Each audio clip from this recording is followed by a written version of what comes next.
Yung nakita mong mabibilang mo ng iyong mga kamay na pag-iyak ng iyong ina, yun lang ang iyong nakita. Papaano yung mga hindi mo nakitang pag-iyak niya? Ang ganda ng sabi ni Vice Ganda na, i-elaborate ko na lang ha. Umiiyak ang isang ina na madalas hindi natin nakikita kapag sinasagot natin siya, kapag tumataas ang boses natin sa pakikipag-usap sa kanya, kapag pinagdarabugan natin siya. Umiiyak siya kasi bakit nga naman natin ginaganon siya na ating ina? Ilang beses mo nang sinagot? Ilang beses ka nang nagdamog? Ilang beses nang tumaas ang boses mo? Ako na lang Father Fidel, ilang beses na? Hindi ko na mabilang. Sorry, Mama. Ako lang ito. Ano ka? Diba? Sa mga pagsagot, pagtaas ng boses, pagdarabog na yon, natitiyak mong hindi umiyak ang iyong ina. Nang lumuwas ka, pumasok ka na, pumunta ka na sa kwarto mo, pumunta ka na sa iyong pamilya, hindi kaya siya umiyak? Sa gabing matutulog na lang siya, hindi mawala sa ulirat niya, sinagot ako ng anak ko. Madalas ang nanay tatahimik na lang para wala ng diskusyon, lalong-lalo na kapag nagbibigay ka sa kanya ng pera. Kapag doktor ka na, kapag pari ka na, tas ka na Nangingilag na ang isang ina. Nung bata tayo, ba't ka sumasagot? Ngayong established na tayo, nangingilag na siya. Pero hindi ibig sabihin, hindi papalag ang isang ina, hindi nasasaktan ng isang ina. So ilang beses na yon? Dami na nun. Umiiyak daw ang isang ina, kapag 10 oras na ng gabi, wala ka pa. Umiiyak siya sa takot, nag-aalala, ano na kaya ang nangyari sa anak ko? Honest kaya siya sa tinetext niya, sa ginagawa niya, sa kasama niya? Ang dami kayang mga napapariwara ngayon, ang dami kayang napapahamak ngayon, nag-aalala ang iyong ina. Oo, pag uwi mo ng bahay, magagalit siya, pero bago kanya pagalitan, umiyak na siya. At yun ay hindi mo nakita. Ilang beses mo nang ginawa yan, ha? Umiiyak ang isang ina kapag sinasaktan tayo ng iba. Sinaktan ka ng boyfriend mo, ng girlfriend mo, nararamdaman ng nanay mo, niloloko ka ng asawa mo, hindi ka masaya sa asawa mo. Ramdam yon ng isang ina. Alam ng nanay mo, nag-report ka sa kanya, niloko ka sa trabaho, sa negosyo. Hindi mo alam, umiyak siya. Hindi lang niya maipakita sa iyo kasi masihina ang loob niya o loob mo kapag nakita mong umiiyak siya. Pero hindi ibig sabihin, hindi siya naiyak para sa iyo. Kung nasaktan ka, mas nasaktan para sa iyo ang iyong ina. Umiyak siya, hindi lang niya sa iyo pinakita. Umiiyak ang isang ina kapag nami-miss niya ako, nami-miss ka niya. Kaya lang pari na ako, ikaw may pamilya na, busy ka, alam niya, pero nami-miss ka niya. Hindi ka maniwala? Parang ayaw mong maniwala sa akin? Bakit? Kasi busy ka Kasi may pamilya ka na Huwag mong idepende. Yung pagka-miss mo sa nanay mo, iisipin mo, ganun din ang pagka-miss niya sa'yo. Kapatid, ang anak lang ang nagbabago, hindi ang isang ina. Ikaw hindi mo na siya masyadong ma-miss. Kasi may asawa ka, may anak ka, may buhay kang iba. Nanay mo, ikaw lang ang buhay niya. At sabihin niya sa'yo, okay lang ako anak, huwag mo kong alalahanin kahit may sakit pa. Pero hindi totoo na hindi siya nananabik sa'yo. At huwag mong sabihin sa akin, hindi siya naiyak kapag sa tuwing nararamdaman niya ang pangungulilang ito. Tapos makikita niya sa Facebook, masaya kayong mag-asawa kung saan kayo nagpupunta. Lagi ka may oras sa iyong barkada. Natutuwa ang isang ina para sa iyo, pero sa puso niya, kahit pa paano may sakit, wala kang masyadong panahon para sa kanya. Yung pag-iyak na yon, hindi mo nakita yon. Umiiyak ang isang ina kapag nag-aaway-away kayo, tayong magkakapatid. Napakasakit yon para sa isang ina na nag-aaway ang mga anak niya. Ilang beses tayo nakipag-away sa kapatid natin. Ilang beses tayong tumikis ng kapatid natin. Ilang beses na rin umiyak kahit tayo ang tama. Kahit tayo ang tama. Tandaan mo, napapaiyak mo ang nanay mo kahit ikaw ang tama, pero nararamdaman niya kung paano mo tinitikis ang kapatid mo. Umiiyak ang isang ina. Kaya wag mong sabihin, hindi mo siya naipapaiyak kahit tama ka. Di lang niya sinasabi sa iyo kasi baka ma-misinterpret mo na pinapaboran pa niya yung kapatid mo. Napasakit ulo. Umiiyak ang isang ina kapag minsan mo lang siyang nakitang umiyak, minsan lang siyang nagpakita sa iyong umiiyak, minsan mo lang aksidente siyang nakitang umiiyak, wala ka pang pakialam. Sinabihan mo pa, "Ma, okay na yon. Iyakan na naman. Ano ba naman yan?" Pwedeng maganda yung layunin mo, pero bakit hindi mo muna siya pakinggan? Hindi mo na nga sinolusyonan? Hindi mo pa inalam ang tunay na dahilan? Nung bata tayo, nung maliit tayo, hindi tayo makapagsalita. Pero kapag umiiyak ka, inaalam ng nanay mo ang dahilan. Ba't ba umiiyak yung anak ko? Wala kang masabing salita kasi sanggol ka, bata ka. Pero halos maloka siya. Inaalam ang dahilan ng pag-iyak mo. Ngayong siya, minsan lang umiyak, minsan lang magpakita sa iyong umiiyak, makapagsasalita naman siya, konting pilit mo lang, umupo ka lang, pakinggan mo siya, magsasalita siya, sasabihin niya ang dahilan, wala ka lang panahon para siya'y pakinggan. Hindi na nga siya magpapakitang umiiyak. Kasi magmumukha lang palang siyang tanga sa harap mismo ng sariling anak niya. Hindi mo na siya makikitang umiiyak. Pero wag mong sabihin sa akin, hindi mo siya napapaiyak. Hindi lang siya nagpapakita sa iyo umiiyak. Now, despite all this, in spite of all this, nagbago ba sa iyo ang nanay mo? Tumalikod ba sa responsibilidad ang nanay mo? Hindi ba nagtiis ang nanay mo? A mother's heart, a mother's love will always be whole, though many times shattered and divided. Hindi ba parang ganun ang Diyos? Ganun ang pagmamahal ng isang ina. Kaya nga, hindi malayong isipin na kahit sila'y wala na, nasa kabilang buhay na, mararamdaman mo pa rin ang pagmamahal ng isang ina. Lalo't higit kapag may problema ka. O di ba't ang isang ina raw, ang pinakamahirap para sa kanya, kahit naghihirap na siya, naghihingalo na siya, lumalaban pa rin siya na sana'y mabuhay pa siya, lumakas pa siya, kapag alam niyang wala pa sa ayos ang anak niya. Ang struggle ng isang ina ay yung isipin, may magmamahal kaya sa anak ko, may titingin kaya sa anak ko, tulad ng pagmamahal ko sa kanya. Kaya, hindi ko man masuportahan ng mga sipi sa Biblia. I don't know with you, pero maniniwala ako na kahit wala na si ina, nandyan pa rin siya. Hindi siya nagiging absent, mas nagiging present pa nga siya. Mas nararamdaman niya ang pangailangan ng anak niya. Nasabi ko na sa inyo yata ito na kung wala na yung nanay mo, and then suddenly, napatigil ka na lang, na-miss mo siya. Sinasabi mo sana, nandito ka sana mama, nandito ka sana nanay, nandito ka sana mami. Hindi ko man mabackupan sa Biblia, hindi malayo sa katotohanan, na kaya mo siya na-miss, yakap-yakap ka na niya. O hindi ba't ganun ng Diyos din? Hindi mo pa sinasabi, alam na niya. Hindi ka pa dumadaing, nakayakap na siya. Mga kapatid, ganyan ang pagmamahal ng isang ina. Pero ang sabi ko sa inyo, isa lang ito sa maraming paraan ng pagmamahal at pagpaparamdam ng presensya ng Diyos. Nandyan pa ang banal na misa, nandyan pa ang mga sakramento at marami pang iba. Kaya't kung yan ay pinaniniwalaan mo, yung larawang nakikita mo, mas paniwalaan mo ito.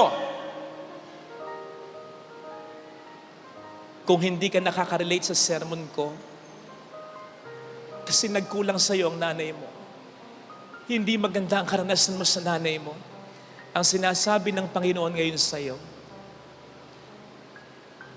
malimot ka man ng nanay mo, hindi kita kalilimutan. Nagkulang man siya sa iyo, naging masama siyang ina, pasensya ka na, pagdasal mo na lang siya. Ako ang magpupuno ng kulang ng iyong ina. Ganun ang langit. Ganun ang pag-akyat ng Panginoon sa langit. gagawin niya ang lahat upang ang biyaya para sa atin ng kanyang presensya at pagmamahal ay hindi maubos, kundi mas at mas lalo pa nating maramdaman. Yung magulang mo na kahit matinding hirap, marangal pa rin nagsisikap upang maabot nyo ang inyong mga pangarap, kayong kanilang mga anak. Na sa kabila ng mga pangit na nagawa mo, kinadisappoint ng mga ito, ang dami mong ginawa na ikinasakit ng kanilang puso at ulo. Pero mahal ka pa rin, tinanggap ka pa rin at hindi nagbago. Mabuting mga magulang yan, maniwala ka. Yung Aizer, isa lang, nanay o tatay mo na wala nang kasama sa buhay, either sumakabilang buhay o sumakabilang bahay, pero pilit pa rin kinukumpleto ang iyong buhay kahit wala na siyang kaagapay.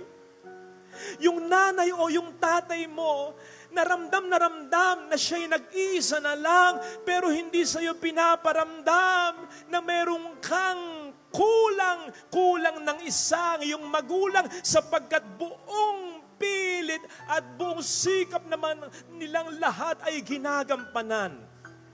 Mabuting tao ang nanay mo, mabuting tao ang tatay mo, maniwala ka. Yung tiyahin mo, yung tiyuhin mo, yung anak mo, yung kapatid mo, yung kaibigan mo na alam mong may problema doon, pero nandyan kapag kailangan mo, hindi man nila maibigay ang lahat ng kailangan mo, pero gumagawa ng paraan para makapagbigay kahit papaano. Yung nagpaparamdam na sila'y nandyan para sa'yo. Mabuting anak, kapatid, kaibigan, tao yan, maniwala ka. Cherish those people, alagaan mo yan.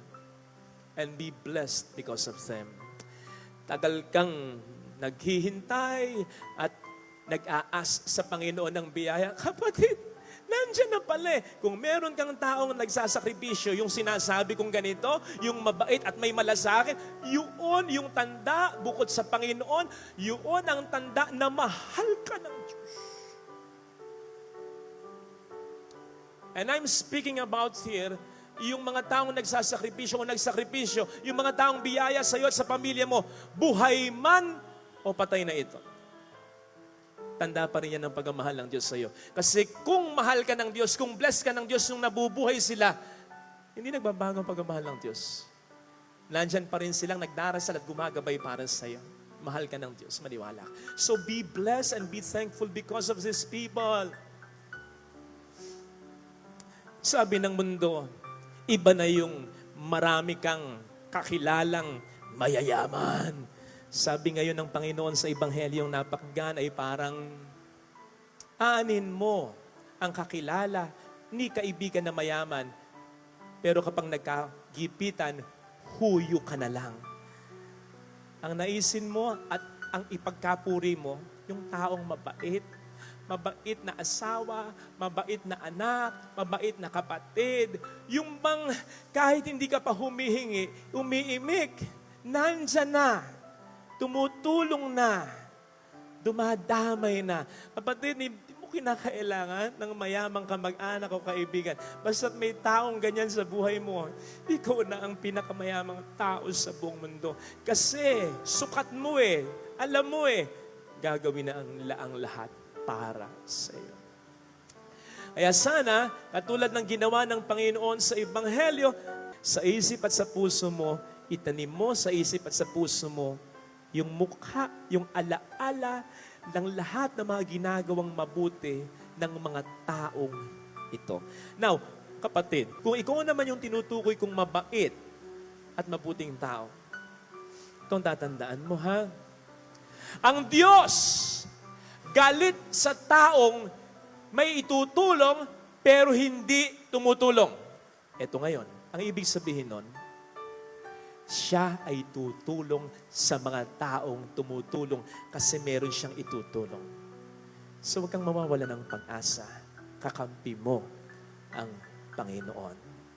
Ito sanang hilingin natin, biyaya na makita natin sa banal na pagdiriwang natin ngayon. Ganon talaga ang biyaya. Nagsisimula, kung minsan ang simple muna, susunod ang mga bonggang-bonggang biyaya na. O hindi ba parang kailan lang, konti lang yung mga customers mo, hanggang sa unti-unti dumugi na ito ng mga tao. Parang kailan lang, konti lang ang mga viewers mo, hanggang sa unti-unti. Marami ng viewers ito. Parang kailan lang, mga maliit na proyekto lamang hinahawakan mo. Ngayon, mga big projects na ang pinamamahalaan mo. Parang kailan lang, unti-unti kang gumagaling sa iyong karamdaman hanggang sa totally mawala na ito. Ganon ang biyaya. Kaya nga, we should always be responsible with the blessings we have. Ano ang sabi ng Panginoon sa isang alipin? Sa Lucas 19:17, dahil naging katiwa-tiwala ka sa mga konting halaga, pamamahalain kita ng mga bayang mas marami at mas malalaki pa. We become responsible with these small blessings. Sapagat yun ang unti-unting maglilid sa atin sa mga best blessings na inilalaan ng Panginoon sa buhay natin. Medyo kabaligtad naman ito, yung ating first reading, kung saan matutunto naman natin ang mga simpleng simula na mga komplikado at malala ng mga kasalanan ng mundo natin. Ilan na bang mga problema ang meron tayo ngayon sa mundo? Personal nating naranasan. O naranasan ng mga tao hindi naman iba sa atin pero nakikita natin ang nagsimula lamang sa mga simple at maliliit na kasalanan. Nagsimula lamang halimbawa sa paisa-isang stick lang hanggang sa pakete na, hanggang sa masira ng baga. Nagsimula lang halimbawa sa trip-trip lang, pakikisama hanggang sa maging ganap ng durugista. Nagsimula lamang halimbawa sa simpleng pangungumbit lang hanggang sa magnakaw ng talaga. Nagsimula lang halimbawa sa simpleng pakikibakas lang hanggang sa maging sugalero na. Yan yung sinasabi ng isang awit, nagsimula sa patikim-tikim, bisyo'y nagsimulang lumalim, kaya ngayon kahirap tanggalin. Ayun. Kaya malaki yung sense ng sinasabi ni St. Paul sa Ephesians 4:27. Do not give the devil a chance to work on you. Huwag niyo bibigyan ng chance na yan. Do not give him a foothold. Sapagkat pag binigyan mo ng opening yan, nako, abusuhin na niya yan. Nakuha niya yung kanan, kukunin niya yung kaliwa mo. Hanggang sa buo mong pagkatao, wala siyang ititira sa'yo. Ano ang sabi? Ni San Pablo patungkol sa demonyo? It's like a thief, siya'y magnanakaw. But he comes not just to steal, but to destroy. Buti nga yung nakawang ka na lang masakit na yun. Yung ninakawang ka na, sisirain pa yung bahay mo. Susunugin pa yung bahay mo. Yung hinold up ka na lang Makikita natin yan, halimbawa sa mga biktima ng bango, hinold up na pinatay pa. Napakasamang tao niyan. Ganyan ang demonyo. At ganyan ang gagawin niya sa'yo kung di ka gusto. Isipin nga po ninyo, kung alam lamang ni Eva na gano'n ang mangyayari hanggang sa atin na magiging mga supling niya. Sige nga, kakainin ba niya yung bunga na yan? Hindi. Tandaan natin na nakikisabay ang dyablo, ha? Tinutokso niya rin tayo lagi sa buhay natin para buksan natin ang ating kalooban sa Kanya, bigyan natin siya ng tsansa at upang ihatid na niya ang binabalak at ibibigay niya sa ating disgrasya. Huwag sana. Kaya, huwag natin siyang bibigyan ng tsansa. Ito sana ang hiling nating biyaya sa ating banal na pagdiriwang. I hope nakaranas na po kayo nung masabihan kayo ng isang tao na, basta tol, pag nangailangan ka, Mare, basta kang mag-alala. Pag nangailangan ka, text mo lang ako, tawagan mo lang ako. Hindi ako magdadalawang isip na tulungan ka. Pangako yan. Inisigurado ko sa'yo. Tapos yung mararamdaman mo talaga na sincere at alam mong totoo, kasi minsan ay tinulungan ka niya at naramdaman mo na siya'y sincere talaga, o kaya nabalitaan mo na may tinulungan siyang iba, ikaw pa kaya na kaibigan niya, di ba napakasarap ng pakiramdam pag gano'n? Na may isang taong mag-a-assure sa iyo sa oras na mga kailangan ka, narito ako. Kapatid, ang Diyos ay higit pa doon. Ang tao po pwedeng ang kanyang pangako ay mapako. At hindi man mapako, limitado ang kanyang kakayanan. Can only do or give much. Pero ang Diyos, pag sinabi niya talagang tototohanin niya at may kakayahan siya para gawin yan. Diba? So dapat magkaroon din tayo ng iba yung kumpiyansa na lumapit sa Kanya. Ikaw na ama dito sa lupa. Ikaw na ina dito sa lupa. Okay ba yung may gustong hilingin sa yung anak mo? Abay talagang pinagpapawisan bago lumapit. Dad, may hilingin sa anak ko. Mami, pwede ba akong lumabas? Kung ikin-enjoy mo yon, there's something wrong with you. Siyempre, mas gusto mo yung, hindi naman yung tipong abuso, yung hindi naiilang na humingi sa'yo ang anak mo. Mas lalong ganun ng Diyos. Yung lumapit tayo ng may kumpiyansa sa Kanya. Pero teka, paano ba mangyayari yan? May isang magandang detalye na hindi natin dapat palampasin sa ating unang pagbasang napakinggan na makatutulong upang tayo lumapit ng may kumpiyansa sa Diyos. Kung ang ating buhay ay ipepresent natin bilang report card sa Diyos, ano kaya ang ating grado? Ano kaya ang grado mo bilang asawa, bilang ina, bilang ama, bilang kapatid, bilang tao, bilang pare, bilang madre? Ano kaya ang grado mo? Mataas kaya ito? Ito kaya ay quote-unquote, maipipresent mo sa Diyos? O baka naman hihilingin sa iyo ng Diyos ang grado mo? Nasaan yung grade ng buhay mo? Huwag na po. Don't get it wrong. Ang Diyos, katulad po ninyong mga ama at ina, anuman ang kasalanan ng inyong anak sa inyo, ayaw din ninyo na siya'y mailang sa inyo. Ganon din ang Diyos. So we can really approach God anytime, anuman ang ating mga kasalanan, sapagkat wala namang kondisyon ang pagmamahal sa atin ng poong may kapal. But the point is, makatutulong. Kung ang ating buhay ay kalugod-lugod sa Kanya, makatutulong yon upang mag-approach tayo sa Kanya ng may kumpiyansa. Lalong-lalo na kung may nangyayari sa ating mga mabibigat na problema. Kasi tulad ni Ezekias, pwede tayong magtanong sa Panginoon in a very humble way. Lord, alam ko po kasi natutuwa ka sa mga gumagawa ng mabuti. Alam ko po kasi, ang nature mo, talagang ipagtatanggol mo pa ang mga gumagawa ng mabuti. Lord, ano po ba ang nagawa kong masama para may mangyari sa akin at sa aking pamilya na masama? Do you get it? Hindi ka nagyayabang sa Diyos. Hindi mo sinasabi sa Diyos, hindi yun ang ginawa. Hindi yun ang tema ng mga pananalita ni Ezekias. Hindi siya nagyayabang sa Diyos na parang may utang na loob sa kanyang Diyos. No! Tinatanong lang niya. Yun ang tono ng mga sinabi niya. Paka-explain. Hindi ko po kasi, parang ganun lang. So yun yung sinasabi ko, na kapag ang buhay natin ay kalugod-lugod sa poong may kapal, kahit pa paano may kumpiyansa tayong, Lord, bakit naman po ganun? Kasi kung ang buhay natin ay hindi kalugod-lugod sa Diyos, kung puro mali ang ginagawa natin, kung buwisit tayo, kung masama tayo sa ating pag-uugali, sa ating pagtrato sa ibang tao, kapag may pangit na nangyari sa atin, magtatanong ka pa ba, Lord? Ba't kaya ganito? Baka sabihin ng Panginoon sa'yo, bakit ka nagtatanong pa? Ang lagay ba'y kasalanan ko pa? At ito pa isa, ganito yung parang tema ng mga sinabi ni Ezekias sa Diyos. Mabuti ang kanyang buhay. So yun din ang kanyang mga ipagpapatuloy, yung kanyang mga mabuting ginagawang bagay sa buhay kapag in-extend pa ang kanyang buhay. Do you get it? Yun. So para mang sinasabi lamang ni Ezekias sa Diyos, Lord, kung ma-extend naman yung buhay ko, ito pa rin naman at higit pa ang gagawin ko. O ngayon, ay isipin po ninyo, kung wala tayong ginagawang mabuti, ang dami pa nating ginagawang masama, tapos kukunin na tayo ng Diyos.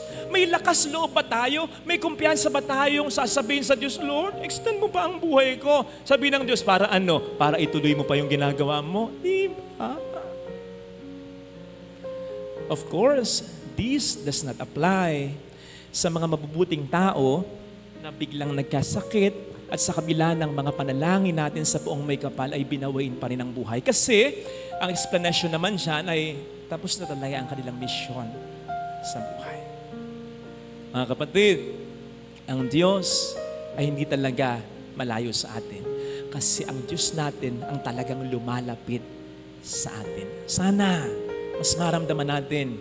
So ang lesson, ang magiging hadlang lang ay ang mga kasalanan natin. Kasi kapag makasalanan tayo, hindi sa ang Diyos ay lalayo, kundi tayo ang siyang lalayo. Hindi sa ang Diyos ay hihiyain tayo, kundi tayo ang mahihiya sa Diyos. Hindi sa ang Diyos ay lalaitin tayo, kundi tayo ang manliliit sa Diyos. Hindi sa ang Diyos ang magiging dahilan upang tayo'y maging alangan, kundi tayo mismo ang magiging alangan, ang pakiramdam. Kasi alam natin ang Diyos ay puros kabutihan lang at kabanalan lang. Ngayon sana mag-strive tayo na mabuhay sa kabutihan upang ang Diyos, ang kanyang pagmamahal ay mas lalo nating maramdaman, lalo na sa oras ng mga matinding pangangailangan. Lahat ng tao, mabuti man o masama, pwede talagang dumiretso sa Diyos sa may kumpiyansa. Pero mas mare-reinforce yung confidence natin kung nagpapakabuting tao tayo. Amen. Kapag ang iyong anak ay nagbibigay sa iyo, kapag ang iyong kapatid ay nagbibigay sa iyo, kapag ang iyong kaibigan ay nagbibigay sa iyo ng tulong, bagamat mayroon ding mga pangangailangan ito, ang sabihin mo sa sarili mo, ang sabihin mo kahit sa ibang tao, hindi yung tinulungan ako ng anak ko, hindi yung inabutan tinulungan ako ng kapatid ko, hindi yung inabutan tinulungan ako ng kaibigan ko. Ang sabihin mo sa sarili mo, maging sa ibang tao, mahal ako ng anak ko. Mahal ako ng kapatid ko. Mahal ako ng kaibigan ko. Hindi tulong lang yon, pagmamahal yun. Kung ikaw ay mayroong biyanan na napakabait, halos makaawa yung tunay niyang anak, yung kanyang sariling anak, maipagtanggol ka lang, iba yan. Kung ikaw ay mayroong manugang na ang turing sa iyo ay magulang, alagaan mo yan. Kung ikaw ay niloko, isipin mo na lang, hindi ikaw ang nanloko. Father, magpapasalamat ba ako? Namatayan ako? Magpasalamat ka pa rin. Kasi kaya ka umiiyak sapagkat ang sakit nung nangyari. At ba't ka masasaktan kung hindi mabuting tao yung namatay? So magpasalamat ka, kahit kinuha siya, minsan sa buhay mo, dumating siya. Kung pwedeng ipahiram yan sa iba, pero sa'yo pinahiram, sa iyong pamilya. Kaya kahit wala na siya, magpasalamat ka sa Panginoon. And besides, hindi siya nawala. Nandyan siya. Titingnan ka pa rin niya. Ngayon pa na siya yung espiritu na. Ngayon ka pa ba magdudang mawawala siya? Kapatid, kapag meron tayong mga taong ganito sa buhay natin, I suggest, minsan titigan mo lang, pagmasdan mo lang, habang tinititigan mo, tumingala ka sa itaas at sabihin mo sa Panginoon, Lord, salamat. Asawa ko ito, anak ko ito, nanay ko ito, tatay ko ito, kapatid ko ito. Ngayon kung bigla siyang natingin at parang nagulumihanan, bakit? Nagtanong sa'yo ng bakit? Ngitian mo lang. Pero kung gusto mo, matapos ng mong ngitian, lapitan mo, yakapin mo, at bulungan mo, salamat. Kasi hindi lahat ng asawa, anak, kapatid, manugang, biyanan, kaibigan, ganyan. And mind you, walang kinalaman dyan yung kabutihan mo. May kinalaman pero konti lang. Kasi may mga kilala tayo na kahit napakabuting ama, ina, asawa, napakabuting tao, niloko pa rin, sinaktan pa rin, kinalimutan pa rin, hindi pa rin pinagtanawan ng utang na loob. Ito yung mga taong mahahawa ka talaga. Kasi sila rin tulad ng Panginoon ay pwedeng magtanong ng, ginawa ko naman ng lahat, pinakisamahan ko naman, binigyan ko naman, sinuportahan ko naman, minahal ko naman, bakit ako ginanyan? Yung tanong pa naman na pinakamahirap sagutin, ay yung tanong na alam mo na ang sagot. Pero kung bakit pa ulit-ulit yung bakit, kasi hindi mo matanggap yung sagot kasi super sakit nung alam mong sagot. And that's life. It happens in life. Hindi mo kinakailangan maging perpekto para hindi ka saktan, para hindi ka iwan. Si Kristo, perpekto, pero naranasan ng lahat ng iyan. And so if you have been blessed with these amazing people in your life, thank them. At least, iparamdam mo sa kanila, you are proud of them. And never forget God. Sa pagkatandaan natin, tulad ng sinasabi ni St. Paul sa ating second reading, hindi tayo kailanman naging tapat. Pero siya kailanman ay tapat, and so, ibinibigay pa rin sa atin ang lahat. Let me end with this. Ano nga ba ang lamang ng nagpapasalamat? Ano ba ang lamang ng Samaritanong nagpasalamat kay Kristo? Kung iisipin po ninyo, yung siyam na hindi nagpasalamat, pinagaling din naman ni Kristo. Ano ba ang lamang nating nagsisimba? Sa mga hindi nagsisimba, ganun din naman, pinagpapala din naman sila, buhay din naman sila, ligtas pa rin naman sila. Ano ang lamang nung nagpapasalamat sa hindi nagpapasalamat? Simple lang. Pero matindi, it's God. It's God. Yung relasyon natin sa Kanya, yung maramdaman mo kung gaano ka kamahal ng Diyos at yun ang magtutulak sa iyo para mas lalong mahalin ang Diyos. Yun ang pinakamahalaga sa lahat ng mga biyaya. Kung kayong mga anak, pare-pareho kayong inalagaan at binigyan ng maganda kinabukasan ng inyong mga magulang, pero sa huli, nung nagkagipitan, ikaw na lang yung nagbibigay sa mga magulang mo, ikaw na lang sa huli yung nag-alaga, puro ikaw na lang. Pwede mo bang sabihin, teka, lugi ako. Lahat naman tayo inalagaan ng ating mga magulang at binigyan ng maganda kinabukasan, kung bakit ngayon, ako na lang ang nagbibigay sa kanila, ako na lang ang nag-aalaga sa kanila. Ibig sabihin, lugi ka. No. Lamang na lamang ka.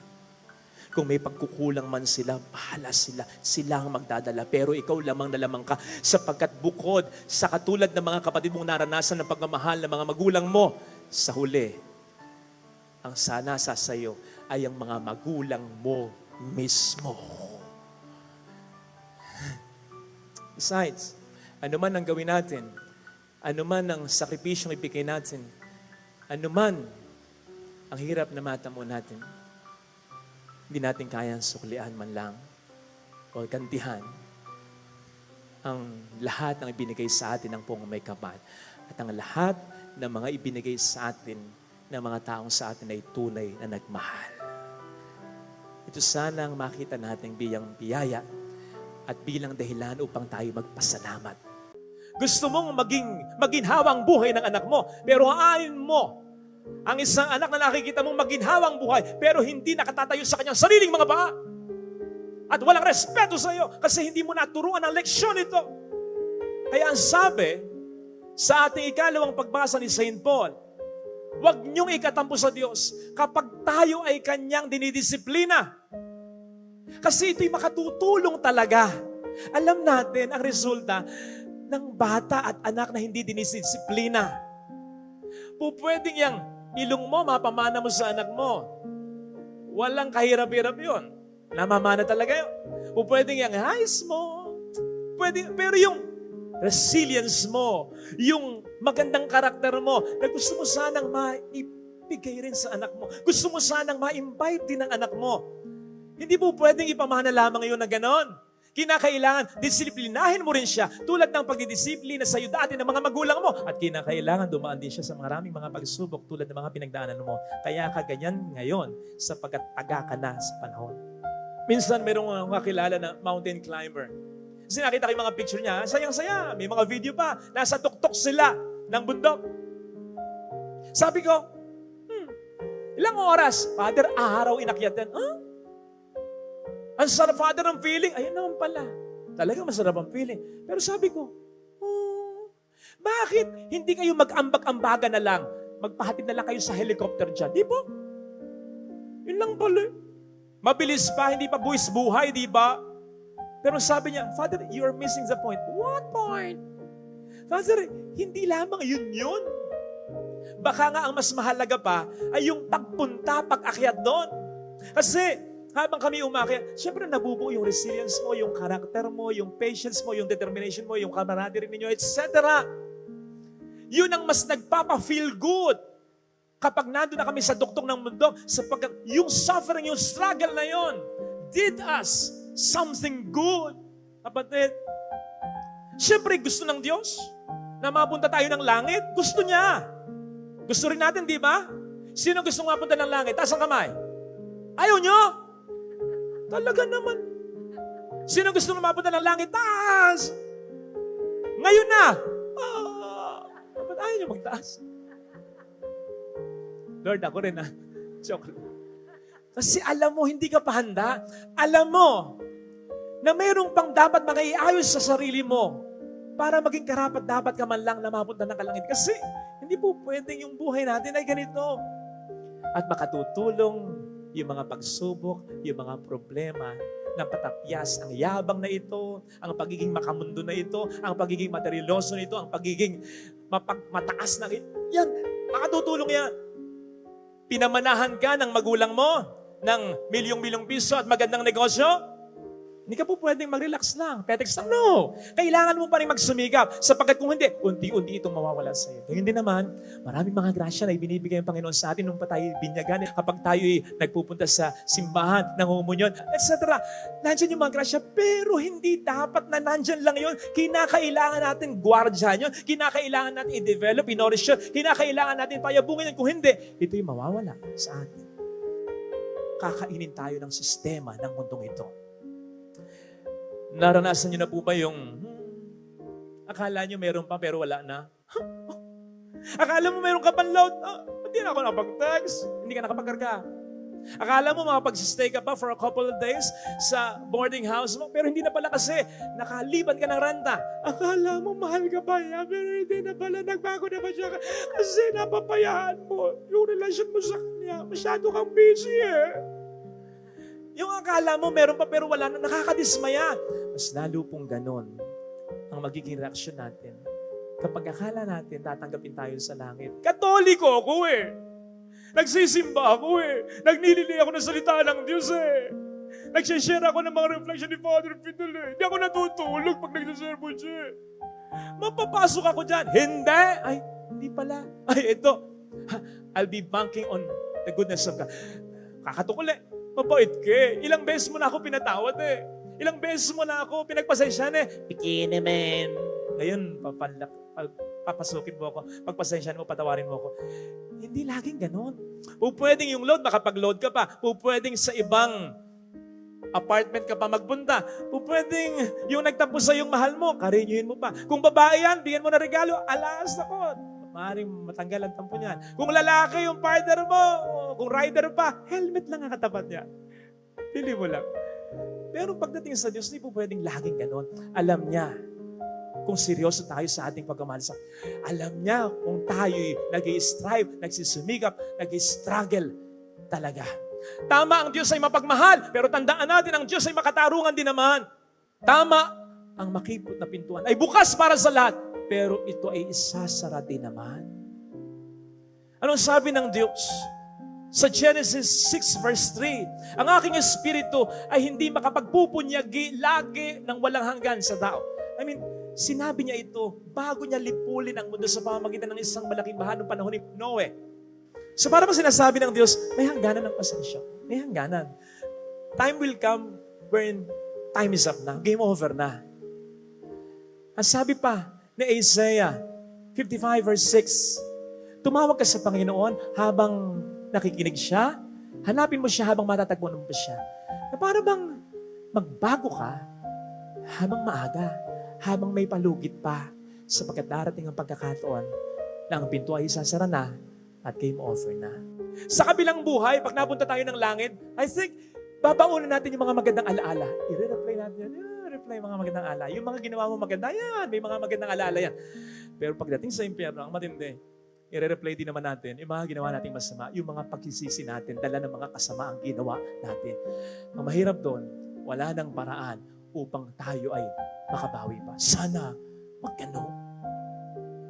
Kapatid, hindi ko alam kung masyadong mabigat yung hinihingi sa atin ng Panginoon.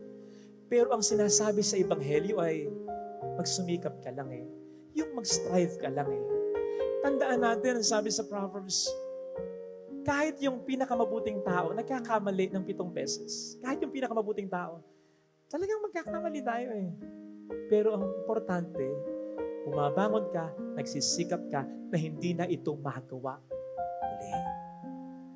Kapag ang iyong anak ay nag-aaral lamang mabuti, nagsakripisyo, kitang-kita mo, talagang nagsunog ng kilay niya, pati buhok niya nadamay pa. Hindi naabot yung grade na gusto mo. Magtatambo ka? Magagalit ka? Wala kang kwentang magulang pag ganun. Encourage mo siya. Okay yan. Nakita mong lumaban. Nakita mong struggle Kapatid, sana dumating yung pagiging perfecto natin Pero kung hindi man dumating yon, yung pagiging perpekto mo ring asawa, yung pagiging perpekto mo ring anak, yung pagiging perpekto mo ring biyanan o manugang, yung pagiging perpekto mo ring pare, engineer, sana dumating yon, sana dumating yon. Sabi naman ng Panginoon, be perfect as your heavenly Father is perfect. Pero hindi man tayo maabutan ganon. Maabutan tayo ng Panginoon na lumalaban, nag-struggle, nagpapakabuting tao. Tingnan ninyo sa Genesis 3 verse 9. Nang magkasala ang unang tao, sinong hinanap ng Diyos? Where are you? Sino? Si Adan. Sino ang kinuwestiyon ng Diyos? Anong nangyari? Si Adan. Kung nagalit man ng Diyos dyan, sinong pinagalitan ng Diyos? Si Adan.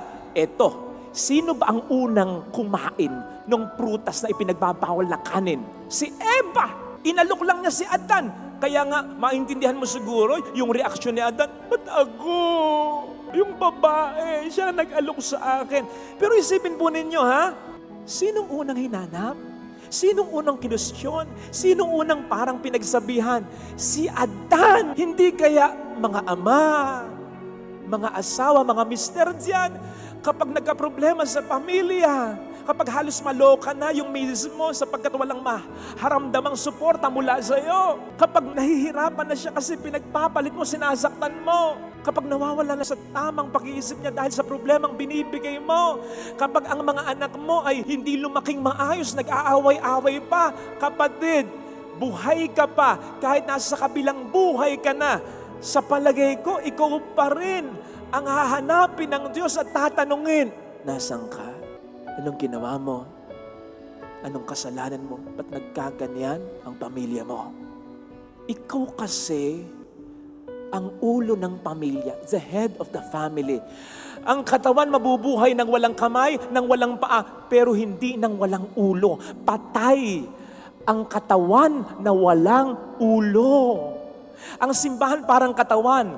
Ang tahanan natin parang munting katawan. Sinabi ni St. Paul yan, kapag hindi ka nagpapakatino bilang ulo ng pamilya mo, pinapatay mo ang pamilya mo. Ikaw ang haligi ng tahanan. Bago magkaroon ng pinto, ng bintana, bago magkaroon ng bubong, bago magkaroon ng anumang dekorasyon, haligi muna. Bago mabuo ang pangarap na tahanan, haligi muna. Bago bumuo ng pangarap ang misis mo, bago mangarap ang mga anak mo, sana ganito, sana ganon. Ikaw muna. Sa'yo sila magtatayo ng pangarap nila. Paano sila mangangarap kung hindi ka tumutupad sa iyong obligasyon? Don't get it wrong. Kahit wala ka, kahit irresponsable ka, kakayanin nila. Pero wag mong iisipin, kaya talaga nila. Kakayanin nila, in a sense, wala silang choice kundi kayanin na lang talaga. Kinakaya lang nila sapagkat ayaw mong samahan sila. Pero wag mong iisipin na kahit isang sandali, hindi nila naisip, sana nandun ka. Kung yung patay nga, iniisip, sana nandito pa. Yun patay na. Matatanggap na yun kahit paano lang, di ba? Pero yung ikaw ay buhay, tapos makikita kanila sa piling pa ng iba. Huwag mong isipin hindi kanila hinahanap. Kung gusto mong maging ama na ipagkakapuri ng iyong pamilya, sa kahit kanino at sa kahit saan, kahit nagipit sa pera, ito tatay ko. Kahit mayaman kayo, proud pa rin ako sa tatay ko. Kung meron kang anak na lalaki, ikaw ang magiging pinakamodel. Gusto ko maging tatay ko. Kung ikaw ang isang ama na meron kang anak na babae, na ikaw ang magiging standard niya. Gusto ko pag nag-asawa ako katulad ng tatay ko. Gusto mo ba na mag-asawa na lang yung anak mong babae ng kahit sino? Sapagkat ikaw kahit ano ka na lang din? Yung mga nangyayari sa mga anak ng mga tatay na irresponsable, hindi yun karma. Yun ay yung nakikita ng mga anak ninyo na nai-immune sila na parang I don't deserve this kind of guy. I don't deserve this kind of girl. I don't deserve the best guy, the best girl. Okay na kasi ganun yung tatay ko. Kung gusto mo na isang ama, na ikaw ay yung kahit mauna ka sa misis mo, pero mahihirapan siya na makakita ng katulad mo. Sa kahit anong ganda ng sermon ko, kung hindi mo sundin, kung mapariwara ka pa rin, ano sa akin? Pero kapag ikaw ay mayroong anak na napariwara dahil sa'yo, kahit sa kabilang buhay, hindi ka patatahimikin ng kalooban mo, mahirap talaga maging isang tunay na ama. Pero the moment you commit yourself to God, Lord, gusto kong maging ama na ipagkakapuri ng asawa ko, ng mga anak ko. God will help you. By all means, He will help you. Nasa Biblia, hindi ko lang maalala kung saan hindi diringgin ng Diyos ang panalangin ng isang mister na malupit sa kanyang asawa. Ngayon, kung mananalangin ka ngayon sa Panginoon, Panginoon, I commit myself. Ano man ang palsong pag-uugali ko bilang ama, gusto kong mabago na. Tulungan mo ko. Sinasabi ko sa iyo, magkukumahog ang Diyos na tulungan ka. Bigla tuloy akong nagkaroon ng sagot dun sa tanong ng isang ginang na nag-confide sa akin sa isang kumpisalan.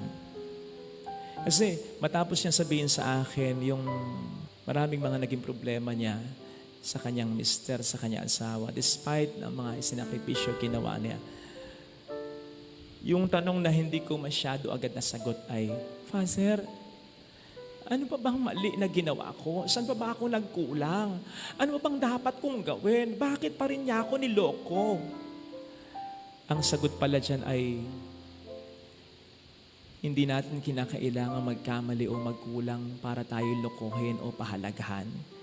Kasi kung minsan kahit ginawa mo na ang lahat, kahit na isakripisyo mo na ang lahat, kahit na ibigay mo na halos ang lahat, na wala na nga natira sa sarili mo, sapagkat laging siya lamang iniisip mo, lolokohin ka pa rin kapag ginusto niya. And so stop asking kung anong mali sa'yo. Kasi ang mali siya.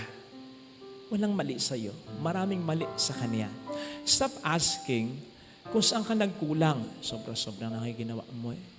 And stop asking, ano pa ba ang dapat mong ginawa? Kasi lahat naman halos ginawa mo na, di ba?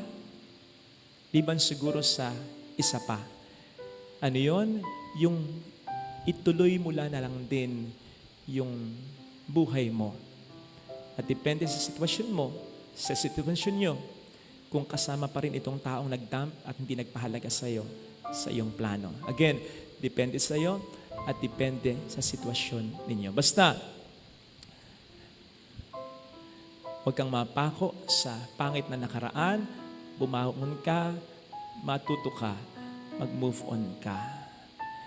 Huwag mong balaking gumante para maging maayos ang pakiramdam mo. I tell you, mas lalong gugulo.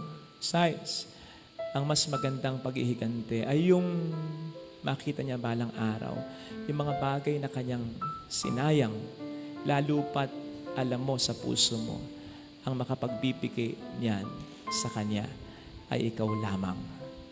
Mga kapatid, tandaan po natin ha, ang pinakamahirap lokohin, pinakamali na hindi pahalagahan ay yung mga nagbigay, nagmahal, nagsakripisyo sa atin ang sobra-sobra. Kasi kapag ginawa natin yan, ang panghihinayangan natin, ang pag-iisihan natin ay sobra-sobra din.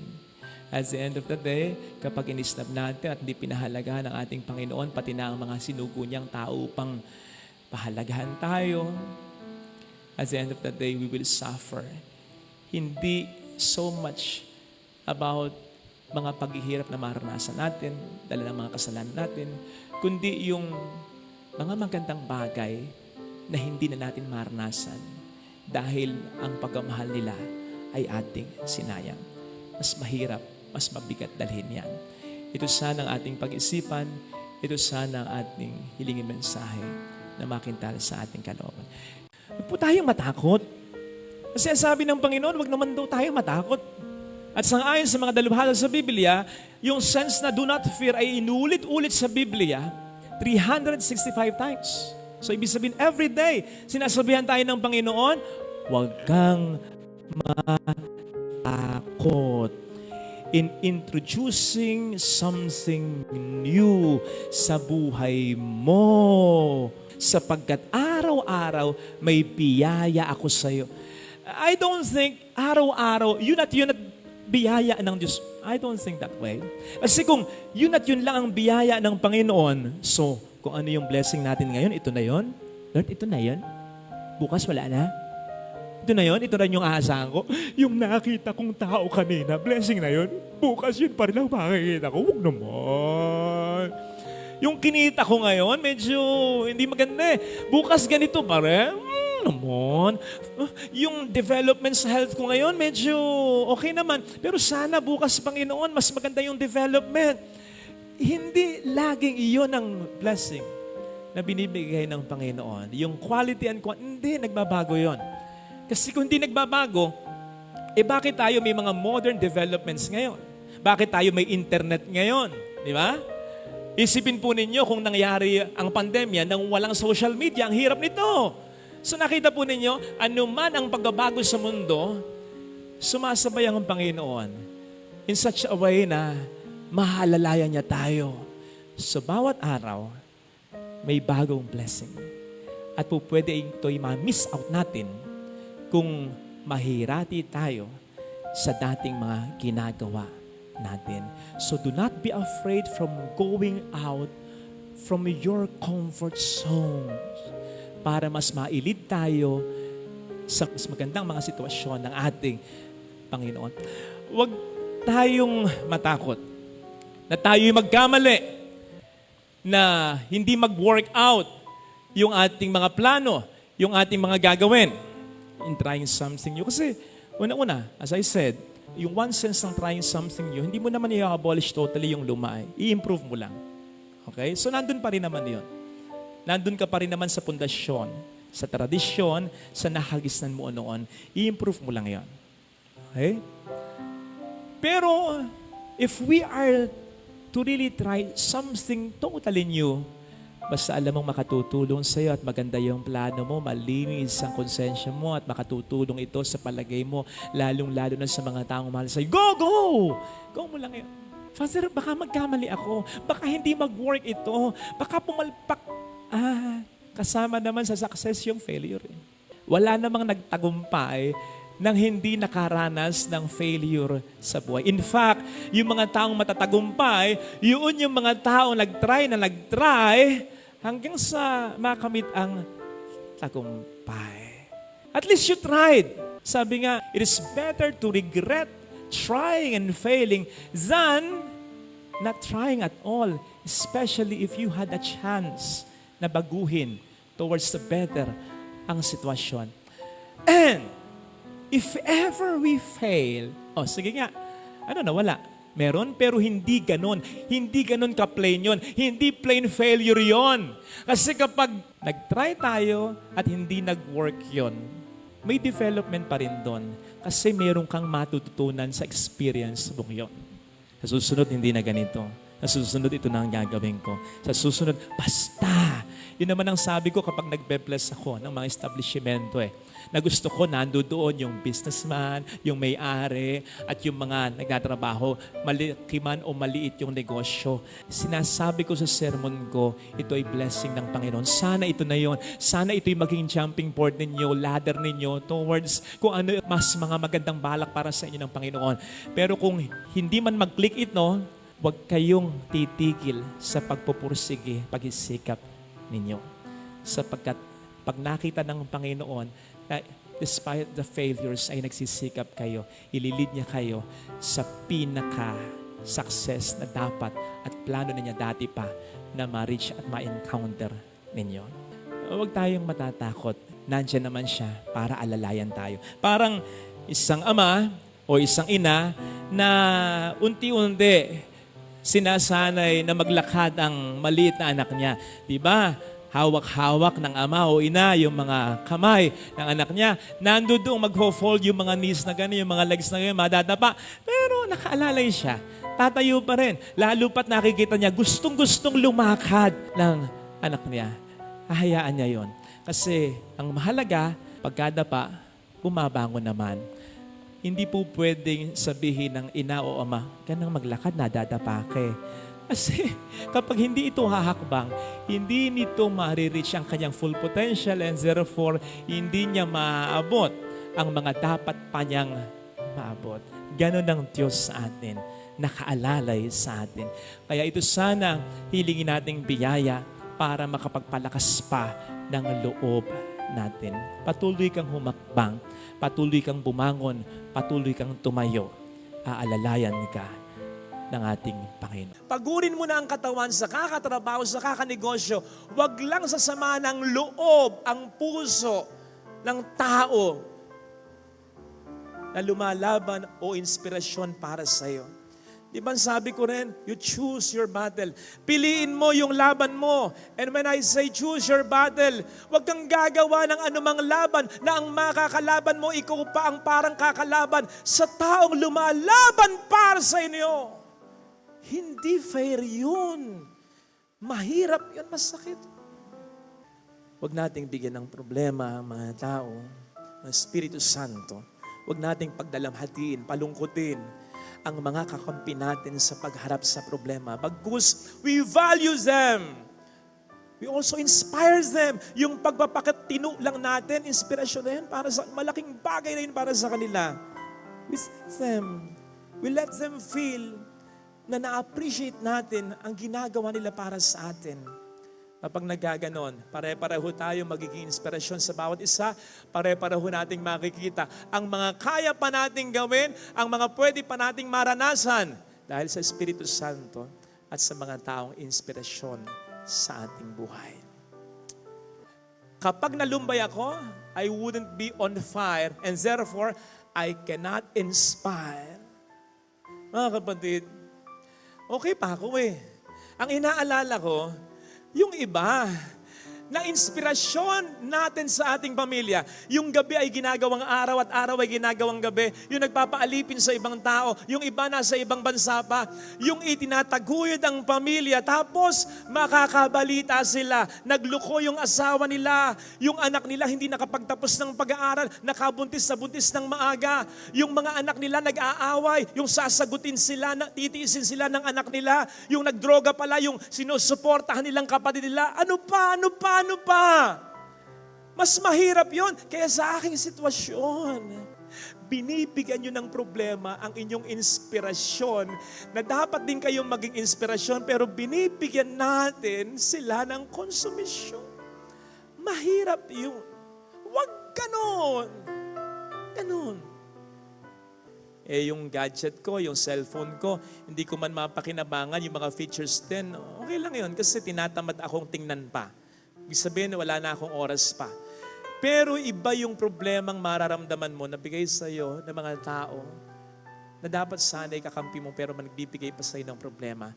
Iba yung hindi mo na magamit yung features mo. Yung mga kaya mo pang gawin, hindi mo na magawa. Yung mga pwede mo pang maranasan, hindi mo na maranasan. Kasi nawalan ka na, hindi ng oras, kundi ng gana sa bawat oras ng iyong buhay. Huwag ganon. Masama yun, masakit yun. Ito sanang hilingin nating biyaya sa banal na pagdiriwang ngayon. Ang pinakamagandang paghihiganti, hindi yung makagawa ng masama sa gumawa sa'yo ng masama. Ang pinakamagandang paghihiganti sa tulong ng Diyos ay yung mawala ang masama. Yung makonsensya, yung gumawa sa'yo. Napakabuti ng asawa ko, ba't ka niloko? Napakabuti ng magulang ko, ba't hindi ko nirespeto? Napakabuti ng kapatid ko. Isang beses hindi niya ako napagbigyan, nagtampo ko, nakalimutan ko yung maraming beses na ginawa niya pagtulong sa akin. Napakabuti ng anak ko, tinakwil ko. Wala akong kontento. Kapatid, hindi mangyayari yun. Kapag puro masama ang ibibigay mo, dahil puro masama ang binigay niya sa'yo, huwag mong aalisin yung tsansa. Huwag. Kasi maapektuhan ka rin. Lalo na, kung hindi ibang tao yung nagkasala sa'yo. Mga kapatid, mahirap ito. Pero isipin po ninyo, hihingin ba sa atin ng Panginoon ito nang hindi natin kakayanin? No. Ang sabi, be perfect as your heavenly Father is perfect. Alam po ninyo, ang perfection sa Bible, yung something reaches its purpose for which it was created. Anong purpose natin ba tayo nilikha ng Diyos? Tayo'y kawangis ng Diyos. So may kakayanan tayong maging katulad ng Diyos. Sa paanong paraan? Sa paraan ng ating pinag-uusapan. Hindi niyo po manaisip, ha? Ang sabi sa Ebanghelyo, kapag nagpapatawa daw tayo magiging tunay na mga anak ng Diyos. Hindi sinabing kapag nagbibigay kayo, mas mahirap kasi ang magpatawad. Ibig sabihin ba nun, kapag nagpapatawad tayo, tayo lang ang anak ng Diyos? Yung iba hindi, kasi hindi sila nagpapatawad? Anak din sila ng Diyos. Kaya lang, lumulutang yung pagiging anak mo ng Diyos. God is like, nagpatawad ka, iba yung anak kong ito. Napakabuti ng anak kong ito. Iba sa lahat ng mga anak ko. Kaya kapag tayo nagpapatawad, kapatid, umaangat ka. Hindi lang dun sa mga nagsisimba, nagdo-donate, gumagawa ng mabuti. Umaangat ka yung level ng kabanalan mo. And God is like, napakabuti ng anak kong ito. I love her so much. Ganon din naman sa pamilya. Alam ng anak mo kung paano ka sinaktan ng asawa mo, yung tatay niya o kaya yung nanay niya. Depende. Alam ng anak mo yung paghihirap na dinanas mo, yung sakit na naidulot ng panloloko ng asawa mo sa iyo, yung pagkabayaan ng asawa mo sa iyo, and therefore, pati na rin sa mga anak mo. Alam ng anak mo yon, kaya okay lang sa kanya na magalit ka sa tatay niya, sa nanay niya. Pero kung sa kabila ng ginawa sa iyo, ng asawa mo, ng tatay niya o kaya ng nanay niya, magiging civil ka pa rin, pipilitin mong patawarin pa rin. Men! Sabihin ng anak mo, iba yung nanay ko. Iba yung tatay ko. Kasi alam ng anak mo, nagiging civil ka sa asawa mong nanakit sa iyo, na tatay niya o nanay niya, dahil sa kanya. So sobra talaga yung pagmamahal mo. Alam ng magulang mo, na napakawalang hiya ng ginawa ng kapatid mo sa iyo, na anak niya. Kaya nga minsan siya na rin ang nagsasabi, tikisin mo na talaga yan. Hindi ko namang inampun yan, kapatid mo yan. Anak ko rin yan, pero bakit nagkaganyan? Grabe yung ginawa sa iyo, anak. Siya pa nagsasabi, kasi nararamdaman niya yung pain na ginawa sa iyo ng anak din niya na kapatid mo. Pero kapag nakita niya sa kabila ng ginawa sa iyo ng kapatid mo, tutulungan mo pa rin yung kapatid mo, pautangin mo pa rin, bibigyan mo pa rin, patatawarin mo pa rin. Men, yung nanay mo na nakasaksi ng kawalang hiyaan ng kapatid mo sa iyo, sa isip niya o baka sabihin niya sa iyo, anak, iba ka. Iba ka, anak ko. Alam ng anak mo kung paano ka binastos ng asawa niya na manugang mo. Pero kung sa kabila ng pagbabastos ng asawa niya na manugang mo sa iyo, nakita ng anak mo, pinakikisamahan mo pa rin at itinuturing mo pa rin pilit na anak mo yung asawa niya na manugang mo, sabihin ng anak mo, Ma, salamat. Salamat. Kasi hindi mo ko pinapili sa inyo, sa kabila ng ginawa sa iyo ng asawa ko, minahal mo pa rin dahil sa akin. Alam ng asawa mo, yung pang-aalipusta o panlalait na ginawa ng biyanan mo sa'yo. Alam niya yun. Yung nanay niya na biyanan mo. Pero kung sa kabila nun, yung asawa mo, mamahalin pa rin yung nanay mo na biyanan niya na hindi siya nirespeto. Sasabihin sa'yo ng asawa mo, mahal na mahal kita. Iba ka.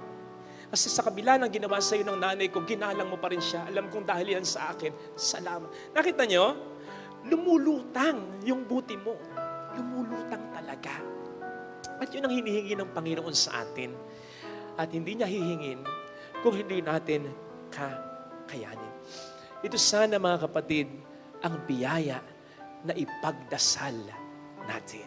I'm sure, meron din kayong mga karanasang ganito. Yun bang kahit anong iyak ninyo, wala pa rin pagbabago. Yan ang iyak ng isang may bahay kung patuloy pa rin siyang lolokohin at hindi irerespeto ng kabiyak niya.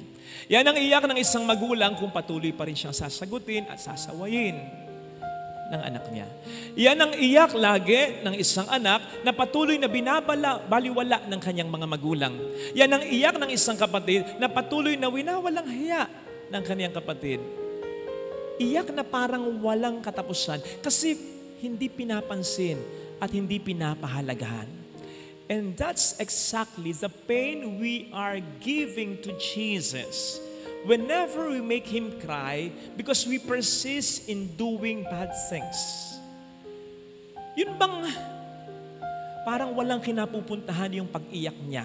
Kasi kahit anong gawin niya, para tayo ay baguhin niya, para ang buhay natin ay improve niya, para tayo ay makonsensya niya, through our conscience of course, and through the people who care for us, and through the many things that are happening in our lives, reminding us how God loves us so dearly and very much. Sa kabila na ngayon, di pa rin tayo nagbabago. Nako, napakasakit nun para sa ating Panginoong Jesucristo. Wala naman din siyang magagawa kung ayaw natin, di ba? As some of you already know, nang isa sa mga imahe ng mahal na ina ng Birhen ng Lazaret ay yung crying mother, crying lady. Yung umiiyak siya. At nasabi ko na yata sa inyo na umiiyak siya para sa atin ng mga anak niya. Pero alam po ninyo, sa palagay ko, mas umiiyak si Mama Mary hindi para sa atin, kundi para kay Kristo na anak niya. Kasi, hindi naman tayo kayang iligtas ng mahal na ina. Si Kristo ang makapagliligtas sa atin. Kaya kung siya na hindi tayo kayang iligtas ay umiyak na para sa atin, how much more si Jesus na makapagliligtas para sa atin, kaya lang ayaw natin. Di po ba mga kapatid, kapag wala tayong magawa kung minsan, gustuhin mo mang may magawa, wala kang magawa, iniiyak mo na lang. Ganon ang mahal na ina. Wala siyang magagawa upang tayo iligtas. Bagamat para sa atin, nagdarasal siya. So doon ay umiiyak na siya. Wala siyang magawa upang tayo iligtas niya. So imagine, yung pain ni Jesus, sapagkat siya ang tagapagligtas natin. Siya ang makapagliligtas sa atin, kaya lang ayaw natin siyang pansinin. Kaya ko sinabing, yung pain ni Jesus can be more than the pain Mother Mary is experiencing. Kasi ayaw natin. At kaya ko rin sinabi na po pwedeng mas umiiyak si Mama Mary, hindi para sa atin, kundi para sa anak niya. Sapagkat ang anak niya si Jesus ang mas nagbe-bear ng pain na ini-inflict natin dahil ayaw nating pansinin ang kaligtasang hatid niya sa atin. That's exactly what we feel or how we feel whenever we are praying, not anymore for ourselves, but for the person who makes us cry, lalong-lalo na kung alam natin unti-unti na niyang sinisira ang kanyang buhay. Pero anuman gawin natin, anumang dasal ang gawin natin, anumang paalala ang sabihin natin, anuman ang aksyon na i-execute natin, ay ayaw pa rin.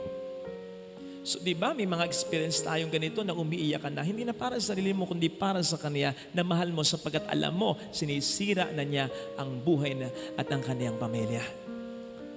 To the point na titigil ka na lang sa pag-iyak. Tatahan ka na. Kasi either napagod ka na o ang luha mo ay parang naubos na. Bago sana tumigil sa pag-iyak, yung mga taong nagpapahalaga sa atin dahil sa sila'y napagod na rin sa atin, nainip na rin sa pagbabago natin, mapatahan natin sila dahil sa pagbabago natin. Kasi kapag nauna silang tumahan, dahil nabandal na sila at nainip na sila sa pagbabago natin, siguradong tayo naman ang iiyak sa habang panahon. At matindi ang pag-isisi natin pag nagkaganon. Ito sana ang biyayang makita natin. At lalong-lalo na biyayang makita ng mga taong gusto nating magbago, lalo pat kung ito'y mga mahalaga sa buhay natin. Amen.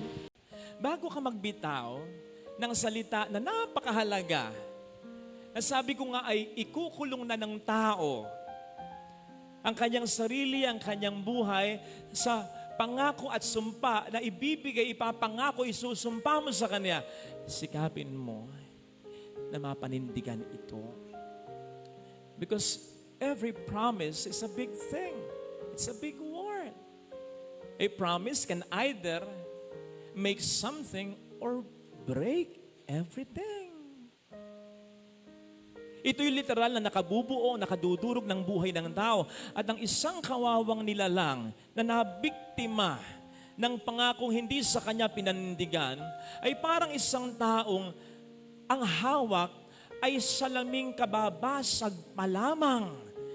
Habang dumurugo ang kanyang mga kamay, ay pinagmamasdan naman niya kung papaanong wari ba'y nagkapira-piraso ang iba't ibang parte ng kanyang buhay, na hindi niya na malaman kung papaano bubuin niyan nang hindi kasama ang taong nangako sa kanya na dapat ay bubuo rin ng mga pangarap na yan.